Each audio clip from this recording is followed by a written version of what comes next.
Hoje eu quero entrar com vocês no texto de Eclesiastes 8. Eclesiastes capítulo 8. Eu vou ler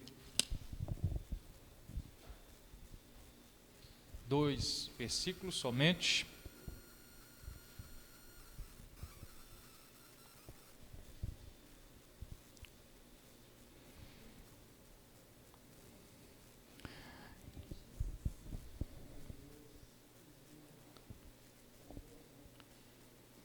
Versículos 5 e 6 de Eclesiastes 8. Vamos falar um pouquinho hoje sobre a arte de viver bem, sendo luz, a arte de viver bem como luz do Senhor. Encontrou aí, amém? Ok? Quem guarda o mandamento não experimenta nenhum mal. E o coração do sábio conhece o tempo e o modo. Repita isso comigo. O coração do sábio conhece o tempo e o modo. Por quê que é importante conhecer o tempo e o modo? Porque no verso 6, para todo propósito há tempo e modo, porquanto grande é o mal que pesa sobre o homem. O coração do sábio conhece o tempo e o modo, porque para todo propósito, para todo objetivo na vida, tem um tempo e um modo. E a gente precisa saber isso aí. Espírito Santo nos abençoe segundo a sua graça, em nome de Jesus, como temos orado. Mais uma vez eu te peço que ilumine a nossa mente para compreendermos a palavra, em nome do Senhor. Meus irmãos, a palavra do Senhor Jesus vai nos convidar a nos curvar ao jugo de Jesus, nos curvar ao ensinamento do Senhor, a nos submeter à sua vontade. E a Bíblia vai dizer que a vontade de Deus ela é boa, ela é perfeita, é agradável. Viver na presença de Deus não é pesado. A vida cristã não é difícil. Quantas vezes eu ouvi alguém dizer que não ia tomar uma decisão de entregar a sua vida a Jesus porque tinha dúvida se conseguiria ficar na igreja, tinha dúvida se iria permanecer na igreja local, porque achava pesada a vida cristã. Para essas pessoas eu sempre respondi que elas não compreenderam a essência do Evangelho. A essência do Evangelho não é uma carga a mais sobre a sua vida. Muito ao contrário disso. A essência do Evangelho é a soltura, é a libertação. Jesus disse: vinde a mim todos que estáis cansados, sobrecarregados, oprimidos, e eu vos aliviarei. Tomai sobre vós o meu jugo. Antes disso, aliás, aprendei de mim que sou manso e humilde de coração. E ele fala ele fala do jugo, ele fala do seu ensinamento. Jesus como mestre, Jesus como rabi, Jesus como nosso sacerdote, ou seja, aquele que nos ensinaria a lei, aquele que nos levaria a compreender as coisas de Deus. Ele se apresenta como alguém que pode pegar a nossa carga, tirar de sobre nós o peso da vida. E é exatamente isso que nós encontramos na Bíblia de uma a outra capa. Um convite a que nós venhamos permitir que Deus torne a nossa vida um tanto mais leve, um tanto mais fácil de se viver. Haja vista, esse mundo já tem um potencial de agressividade muito grande. Esse mundo já tem um potencial de problema muito grande. É muito fácil complicar a vida nesse mundo. É muito fácil tornar a vida difícil, pesada, dolorosa nesse mundo. E Jesus, ele nos faz um convite a que nós venhamos permitir que ele assuma a direção da nossa vida e torne então esse nosso viver um viver melhor. Salomão vai usar essa expressão diversas vezes. A palavra melhor aparece muitas vezes no livro de Eclesiastes. Viver melhor, viver bem, poder ser um ser humano melhor. Todo mundo pode melhorar. Todo mundo pode melhorar a si mesmo, todo mundo pode melhorar a vida, o modo como se vive. E aqui, nos versos 5 e 6, ele vai mais uma vez apontar para um conselho muito sábio para o leitor da palavra. Ele vai dizer que a guarda do mandamento torna o coração sábio. Guardar o mandamento torna o coração sábio. E um coração sábio, ele conhece o tempo e o modo.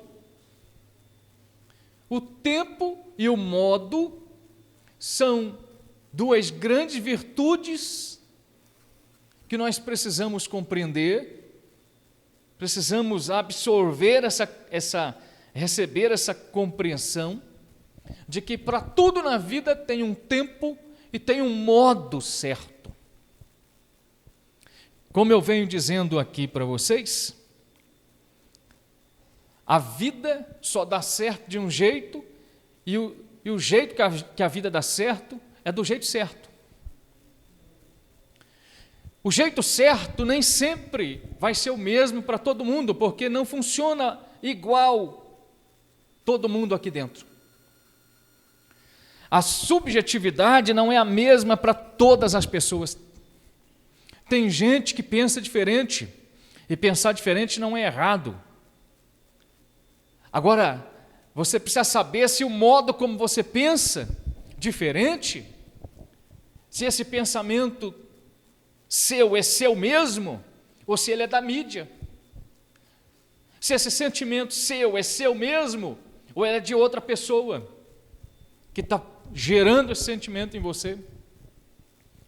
Se esse comportamento seu é seu mesmo, ou é resultado de influências, de afetações, você está sendo afetado por tanta coisa. E aí, às vezes, a vida não está dando certo porque você não está vivendo o jeito certo para você. Você está vivendo o jeito certo para outra pessoa. E para outra pessoa dá certo para ela. Não dá certo para você. Porque cada um de nós vamos ter um modo certo para realizar as coisas da vida e vai ter um tempo certo para cada um de nós realizar as coisas da vida, para alcançarmos patamares, níveis de realizações na vida. Cada pessoa vai ter um tempo na vida. Uns vão adquirir coisas mais cedo na vida, outros mais medianamente na idade, outros mais tarde só. Agora, uma coisa é certa, nesse modo de se viver, se você precisa das coisas para se realizar, se você precisa das coisas para alcançar a tal felicidade, então o mérito da vida nunca será seu, será das coisas. As pessoas nunca olharão para você por causa de quem você é, elas olharão para você por causa daquilo que você teve, daquilo que você adquiriu. E aí me vem uma pergunta que todos nós precisamos responder para nós, na nossa vida, na nossa história. Eu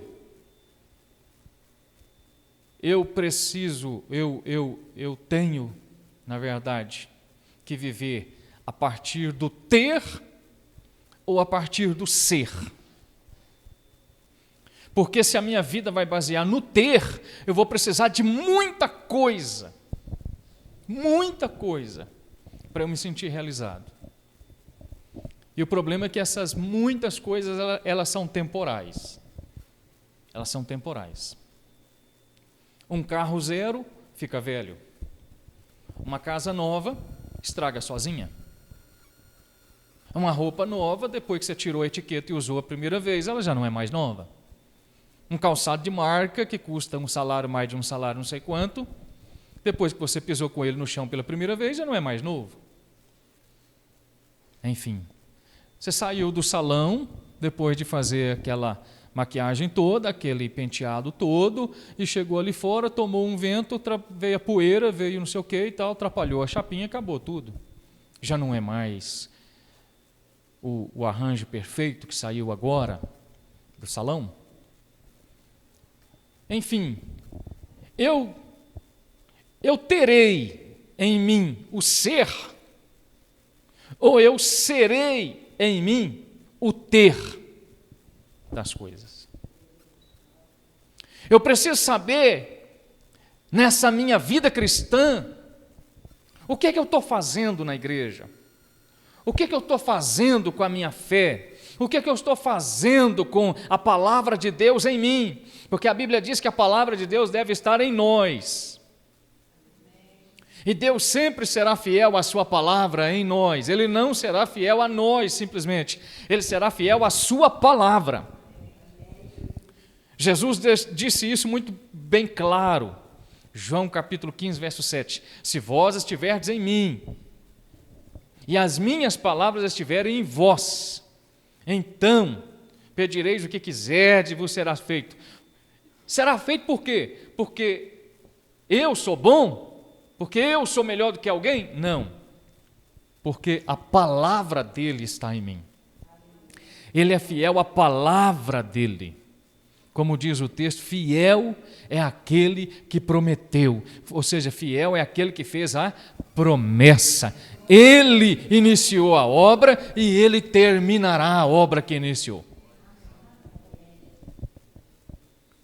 Então Salomão, ele toma essa ideia e ele inicia o capítulo 8 usando a figura de um rei como figura de uma autoridade, de um posto de autoridade, de uma pessoa de autoridade, e ele vai dizer que o rei, ele tem os seus mandamentos, porque ele está investido de autoridade.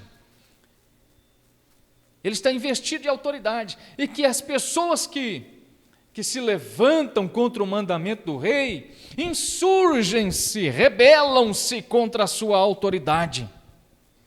E o rei pode fazer o que ele quiser, porque a sua palavra está acima da palavra dos outros homens. E Salomão vai dizer o seguinte: olha, é sábio guardar o mandamento do rei. Por quê? Porque o mandamento faz o coração sábio, e o coração sábio, ele passa a conhecer o tempo e o modo. A vida tem um tempo, o tempo é sobremodo muito importante na vida. E nós precisaríamos aqui de muito tempo para falar sobre o tempo, o que vem a ser o tempo. O tempo, ele pode ser uma fração da eternidade, mas também uma representação dela. O tempo pode estar expresso nos números. Hoje, por exemplo, é 1º de julho de 2020. Para alguns de nós, esse tempo que se chegou hoje, chegou com 20 anos, com menos de 20 anos, com um pouco mais de 20, 35, 40 e poucos anos, mais de 50 anos, enfim. Nós chegamos nesse momento do tempo com experiências diversas, diferentes uns dos outros. O tempo, na verdade, não é o mesmo para nós todos igualmente. Há o tempo de Deus, o tempo que não tem começo, não tem fim, é chamado de Kairos. Então o Kairos é a expressão do tempo da eternidade. Deus, porém, não está preso ao Kairós, Deus não está preso a esse tempo. O profeta Daniel, falando de Deus e do tempo, no capítulo 2, a partir do verso 20, ele vai dizer, olha, bendito seja o Senhor, porque dele é a sabedoria e a força, ele conhece o tempo e as horas, ele estabelece reis, ele tira os reis do trono quando ele quer, ele pode ver as coisas ocultas, ou seja, aquilo que ninguém consegue ver através do tempo, Deus pode ver, porque com ele mora a luz. Quando Daniel está falando de Deus e o tempo nesse momento, ele quer dizer que existe um tempo para nós estamos olhando para esse tempo linear, estamos vendo a linha da nossa história, tanto no passado quanto imaginamos no futuro, a linha da nossa história de vida. Porém, Deus não está preso a essa história, Deus não está detido na história da humanidade, Ele está para além desse tempo que nós vimos. Deus não precisa de um relógio para Ele ficar calculando as horas, Deus não precisa de um relógio para Ele ficar toda hora pensando se Ele está na hora certa ou não, se Ele está atrasado ou adiantado. Deus está para além disso.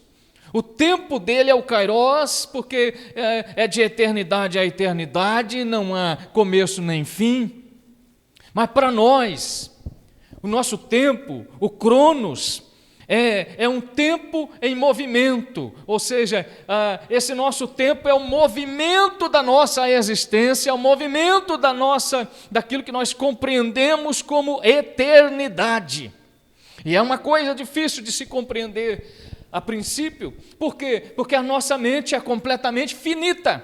Eu consigo me lembrar de coisas da minha vida até certo momento da minha infância.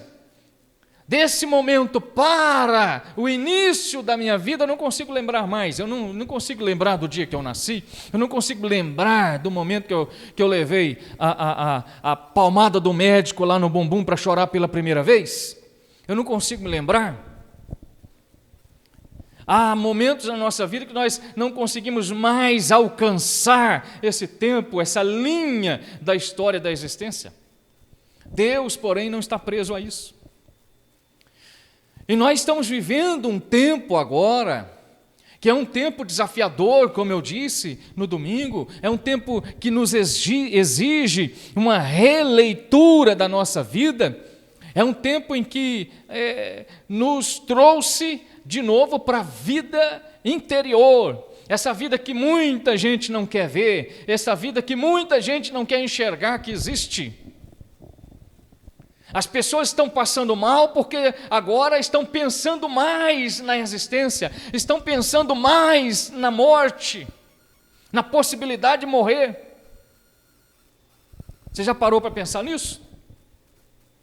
As pessoas estão passando mal, a quantidade de gente infartando, a quantidade de gente surtando, a quantidade de gente passando mal com ansiedade, com pânico, com depressão, com um monte de outras coisas.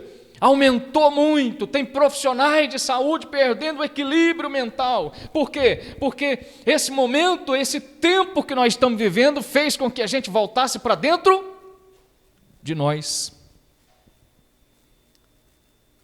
A pós-modernidade estava fazendo o contrário com a gente, jogando a gente para fora, todo mundo, ninguém tinha tempo para a família, ninguém tinha tempo para os meninos, ninguém tinha tempo para nada, ninguém tinha tempo para não sei o quê, e tal, era uma correria só. O sujeito que tinha um carro 1000 está desesperado para comprar um 1.6, porque tem que ir mais rápido. O sujeito que tem um carrinho 1.6, ele quer um 2.0, porque ele precisa ir mais rápido. O sujeito que tem 1 mega de internet, ele quer 10 mega, porque ele precisa ir mais rápido. Havia um desespero instalado na nossa alma. Por quê? Porque a tecnologia imprimiu em nós uma velocidade mental para o tempo. As pessoas estavam envelhecendo cada vez mais cedo. E você pode olhar facilmente aí na rua, no mundo aí, Você vai ver gente com pouca idade cronológica, mas velhos, cansados. E quando eu digo velho, eu não estou falando de velhos com experiência e sabedoria na vida. Eu estou falando de gente cansada. Eu estou falando de gente desgastada. Por quê? Porque essa pós-modernidade, esse modo da pós-modernidade, imprimiu na alma das pessoas uma velocidade muito grande, um tempo que circula numa velocidade muito grande. E é por isso que as pessoas estavam cada vez mais desesperadas, cada vez mais doentes, cada vez mais vazias de si mesmas.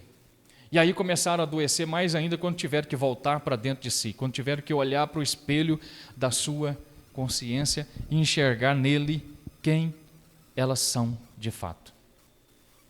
Então tem gente que está surtando porque não consegue enxergar, não consegue aceitar seus problemas quando elas veem suas verdadeiras qualidades. Tem gente que está passando mal. Já existem estudos em andamento sobre que as pessoas estão sonhando mais. E quando eu estou falando aqui de sonho, não estou falando de expectativas de vida, não. Sonho mesmo.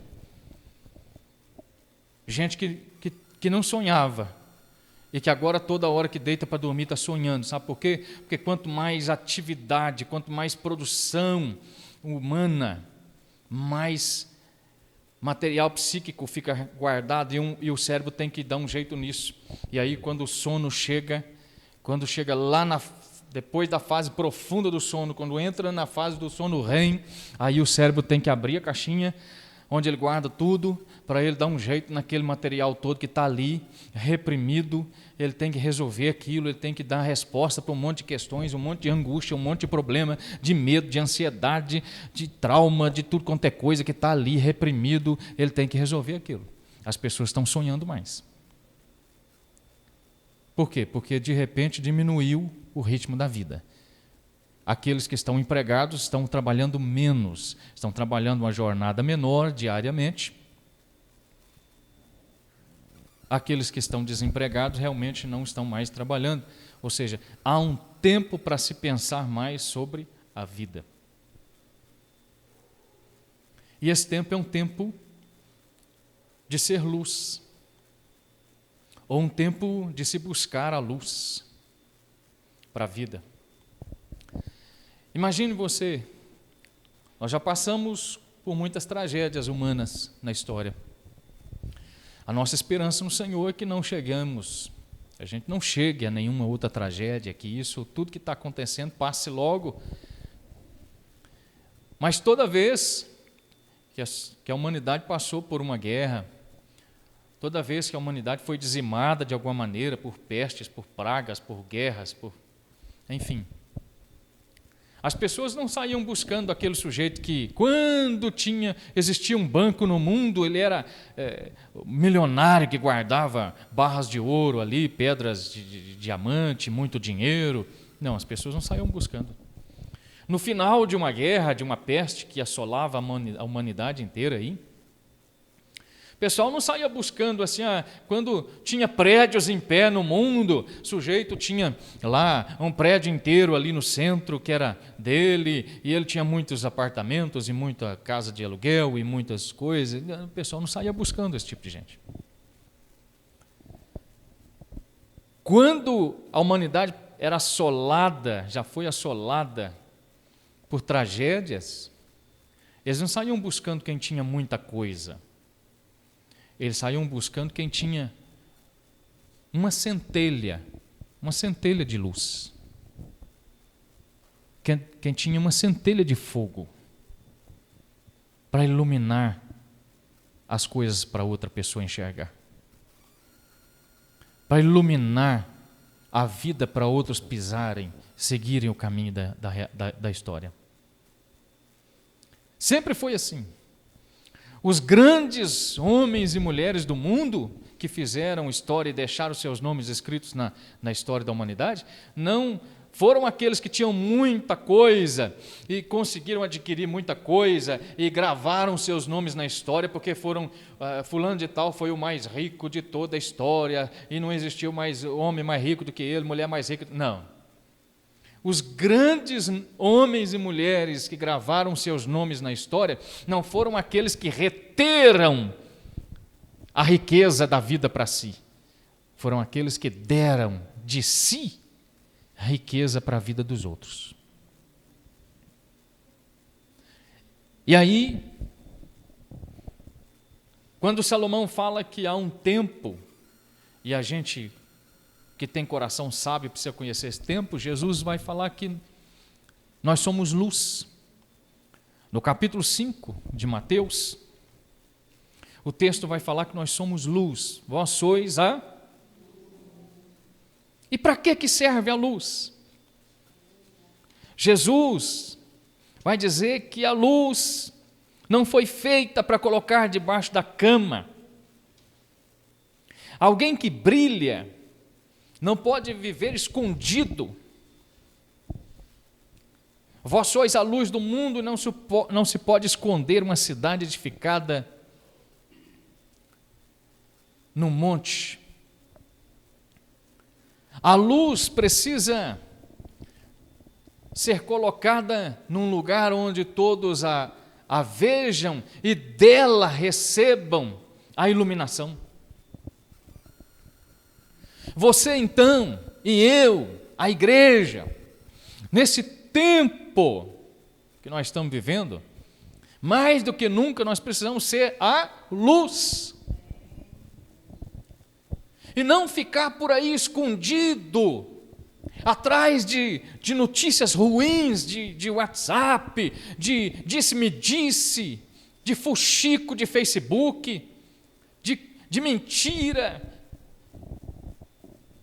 de notícias falsas, de lixo emocional que fica intoxicando a vida das pessoas aí.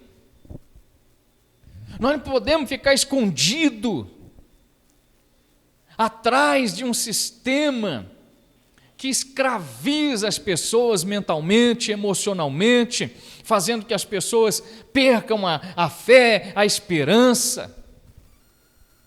Nós precisamos ser a luz, nós não podemos viver escondidos aí atrás dessas coisas todas aí não, gente. Nós precisamos estar colocados num lugar alto da vida, um lugar alto da casa, onde nós possamos iluminar todos aqueles que estiverem ao nosso redor.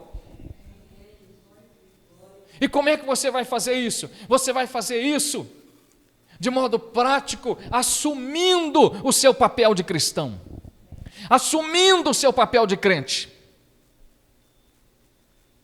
levando uma palavra de esperança para quem está ao seu redor, levando uma palavra de esperança para quem está perto de você.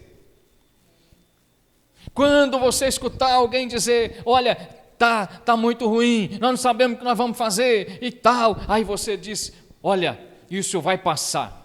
Está ruim realmente, nós não esperávamos por isso, não imaginávamos que a nossa geração fosse passar por isso agora, mas isso vai passar. Deus está no controle, e porque Deus está no controle, isso vai passar. Um dia nós vamos olhar para trás e vamos contar para os nossos filhos, vamos relembrar com os nossos filhos o que aconteceu.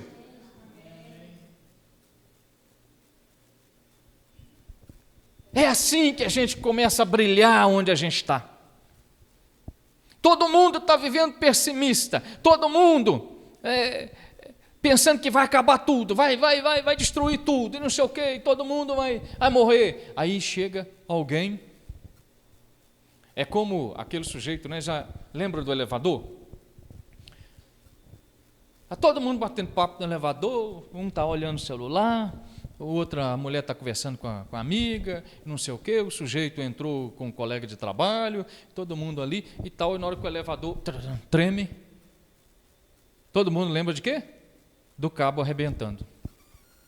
A primeira imagem que vem na cabeça é um cabo arrebentando lá em cima, lá, e tal, que não tem manutenção direito, e vai arrebentar, e nós vamos varar lá embaixo agora. Aí, no meio dessa turma toda, tem um crente.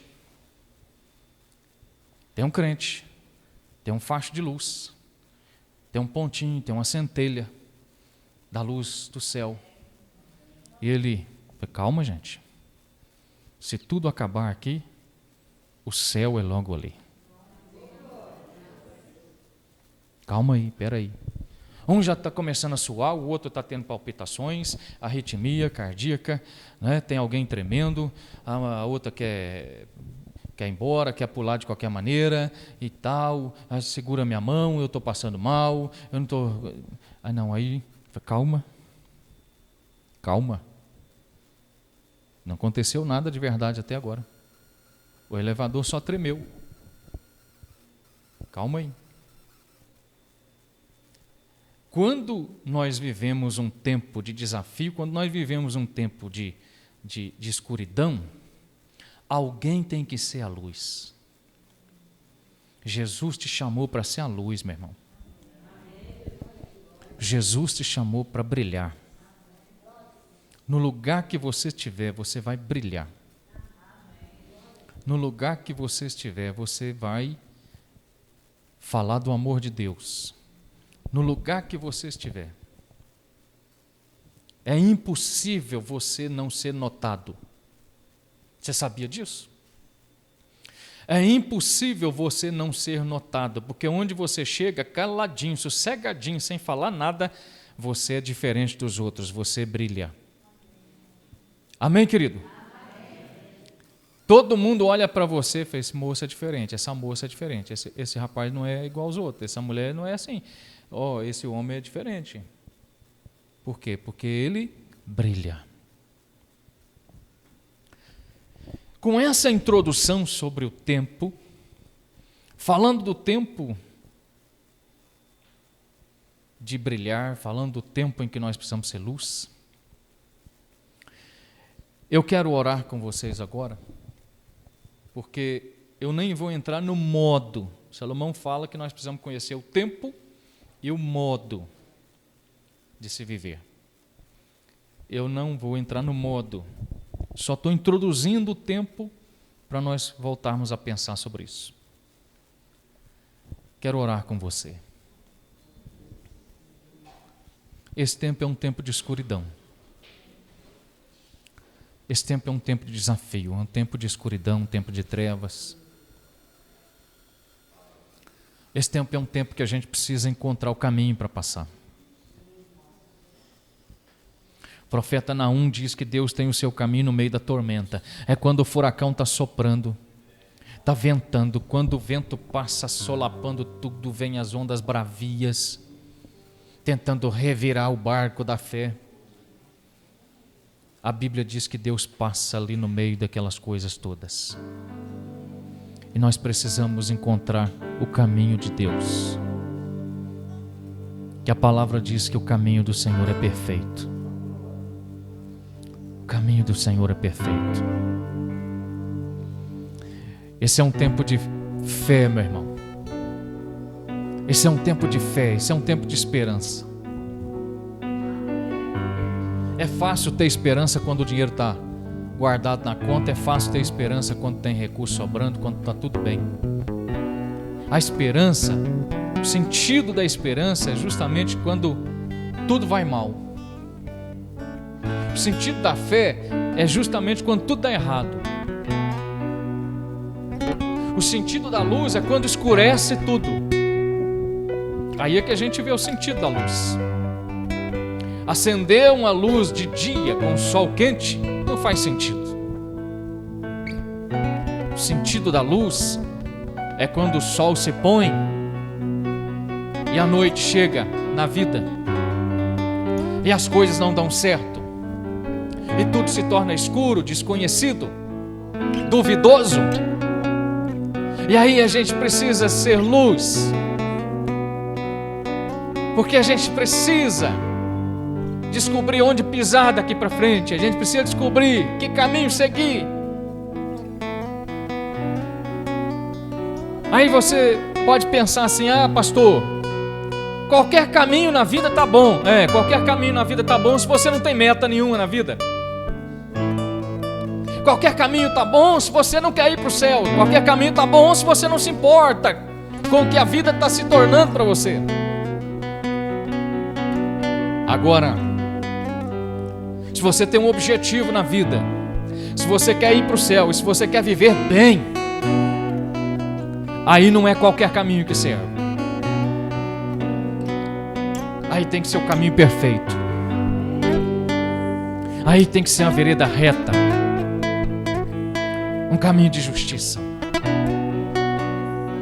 Jesus disse: eu sou o caminho.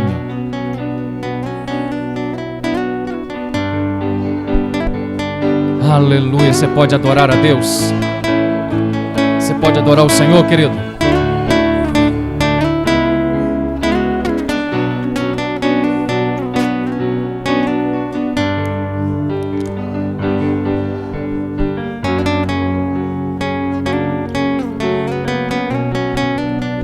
Adore ao Senhor, meu irmão. Adore a Jesus, porque Ele tirou você dos caminhos tortuosos desse mundo. Ele estendeu a sua mão. Ele manifestou a sua graça. Ele te trouxe à presença sublime dEle. Ele te trouxe para o reino do Filho do seu amor, para o seu amor maravilhoso que nos constrange, o seu amor que nos faz enxergar que em nós não há nenhum mérito para a vitória. Toda graça é dele, toda iniciativa é dele, toda vitória é dele. Ele é perfeito, Ele é Senhor, Ele é lindo, Ele é maravilhoso, Ele é belo, Ele é sublime. Ele é santo, Ele é santíssimo. Aleluia, aleluia, aleluia, aleluia. Você pode adorar o Senhor. Adore a Jesus, porque o Espírito Santo está te conduzindo. O Espírito Santo está te levando pela vereda da justiça. Aleluia. Deixe Deus governar a sua vida. Deixe Deus te guiar. Deixa Deus te levar. Deixa Ele segurar suas mãos. Deixa Ele transportar a sua carga. Deixe Deus levar a sua carga. Deixa Ele segurar para você aquilo que está pesado na vida. Entregue nas mãos do Senhor aquilo que está pesado, aquilo que é triste na vida, aquilo que é doloroso na vida. Entregue nas mãos do Senhor, descansa no Senhor, entrega o teu caminho ao Senhor, confia nele. Aleluia.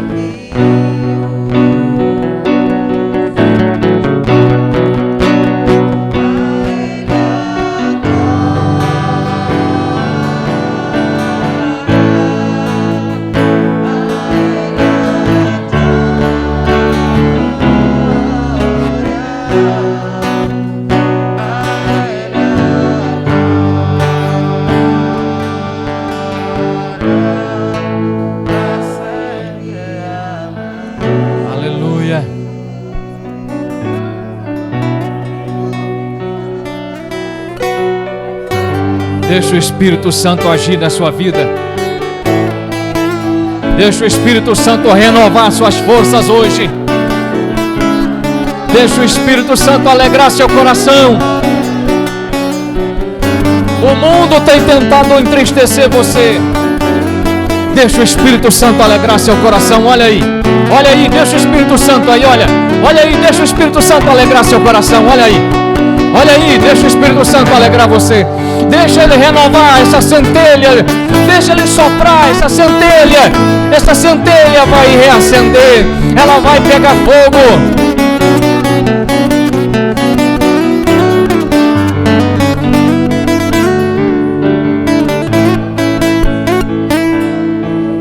Deixa o Espírito Santo reacender em você a chama da esperança. Deixa o Espírito Santo te levar de novo ao quarto da intimidade com Deus. Deixa o Espírito Santo te conduzir de novo à presença sublime do Mestre. Deixa Ele te levar de novo à presença do Rei. Oh, aleluia!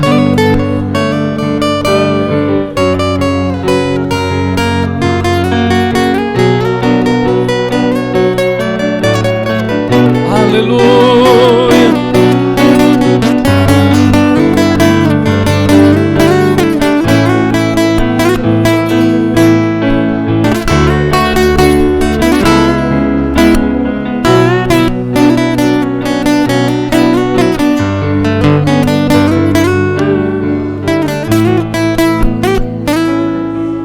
Senhor e Deus,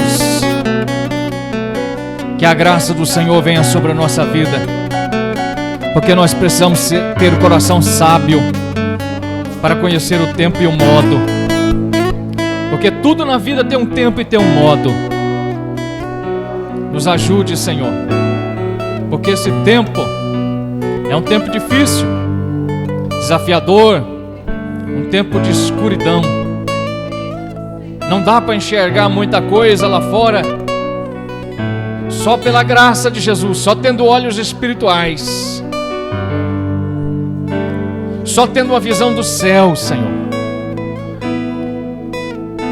Só pela palavra que nós podemos enxergar a vitória. E a Bíblia diz que a palavra é lâmpada para os nossos pés, é luz para os nossos caminhos. Ela ilumina.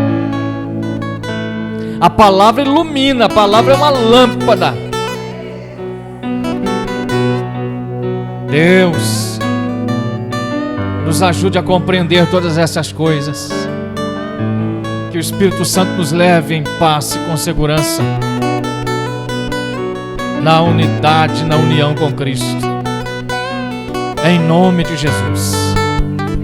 Que o grande amor de Deus Pai e a consolação e o grande amor de Deus Pai e a salvação que há em Cristo Jesus nosso Senhor e a consolação do Espírito Santo seja conosco hoje e sempre. Que a graça do Senhor seja conosco, em nome de Jesus. Querido, Deus te abençoe.